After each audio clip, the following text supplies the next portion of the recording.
keenam. Sekarang kita akan belajar tentang logika berpikir. Ya. Pelan-pelan. Jadi kalau kita ngaji tafsir dengan benar, itu pasti cerdas. Ya, dan cara berpikirnya itu jadi runtut, terukur. Bapak Ibu sekalian, saya ingin gambarkan begini dulu. Saya ingin kasih contoh sebentar ya.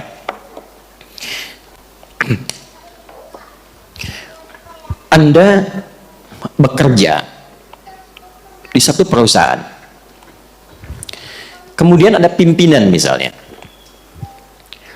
Lalu pekerjaan Anda sudah berlangsung selama 5 tahun.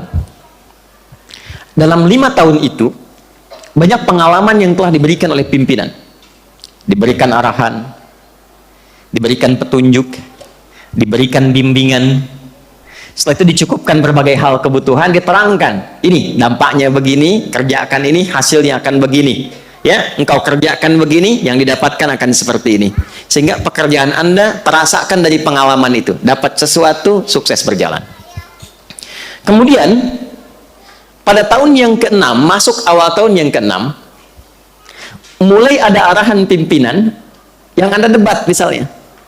Ya, ketika mengarahkan, kerjakan seperti ini ya, lalu Anda mengatakan, wah itu nggak bagus demikian. Ya, boleh jadi nanti akan begini-begini, itu nggak benar. Apalagi misalnya Anda menyangkalnya tanpa argumentasi. Saya nggak mau begitulah, ya. Saya nggak mau saja misalnya. Maka pimpinan mengatakan, bukankah 5 tahun yang lalu, yang ke belakang itu, kan sudah kamu rasakan kalau kamu begini, nanti akan seperti ini. Bukankah aku sudah berikan bimbingan kepadamu dan kamu rasakan? Bukankah sudah aku berikan nasihat kepadamu dan kamu mengetahuinya? Bukankah ketika kipas angin dinyalakan bunyinya mulai terdengar?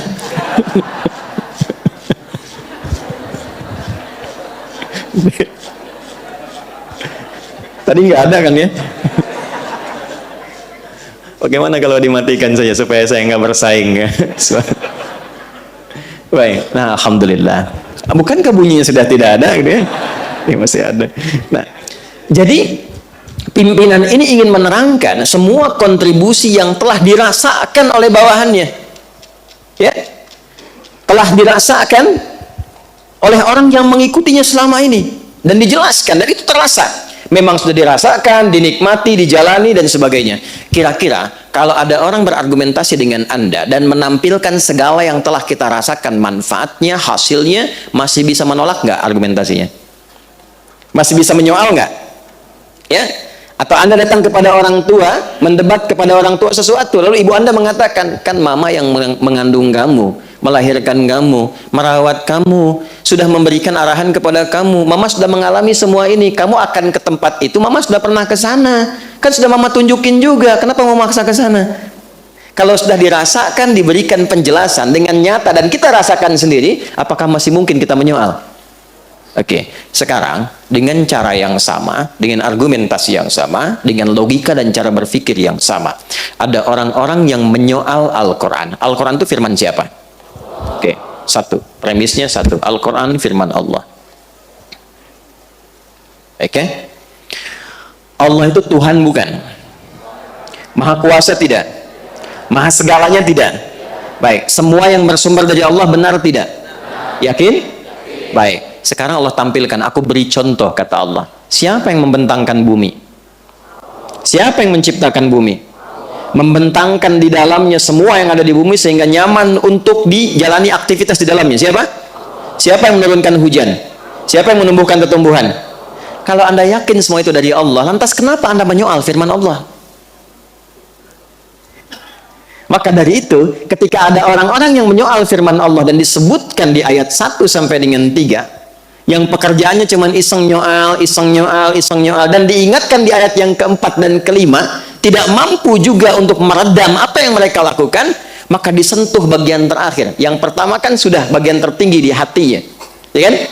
Ya, diminta untuk mengingat kepada Allah kan? Nggak sadar juga, maka dicek sebenarnya orang itu berpikir atau tidak. Ya, maka diceklah kemudian sisi akalnya, intelektualitasnya. Jadi yang akan kita jalani dan kita dapati orang-orang yang seringkali menyoal itu kita akan bisa uji. Yang pertama, mereka itu satu, apakah punya keimanan tidak dalam hatinya, dalam jiwanya? Apa masih punya hati untuk bisa merasakan? Yang kedua, kalau yang pertama tadi konektivitasnya dengan Tuhan, masa iya sih ada hamba menyoal Allah, menyoal Tuhannya sendiri, kan? Jadi ditanya, ini sebenarnya punya hubungan baik nggak dengan Tuhannya, kan? Atau yang kedua, kalau memang dia merasa tidak bertuhan atau tidak punya hubungan baik dengan Tuhannya, masih berakal nggak?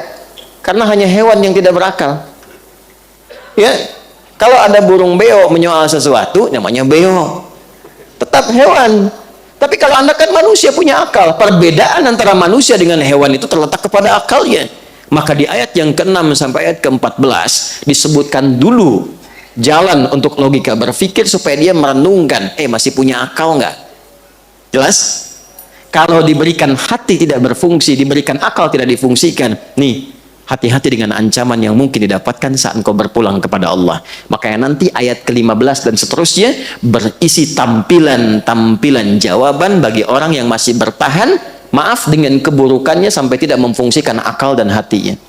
Jadi kalau ada orang beraktivitas, baik dengan lisannya, pekerjaannya, tindakannya, dan tidak menggunakan akalnya untuk berpikir dari apa yang ia kerjakan itu, mau korupsi, dia nggak mikir apa dampak dari korupsi itu. Mau mencuri, dia nggak berpikir apa dampak dari pencurian itu. Dan dia tidak menggunakan hatinya, nuraninya ketika mengerjakan perbuatan maksiat itu. Apa yang akan dia dapatkan saat dia berpulang ke hadapan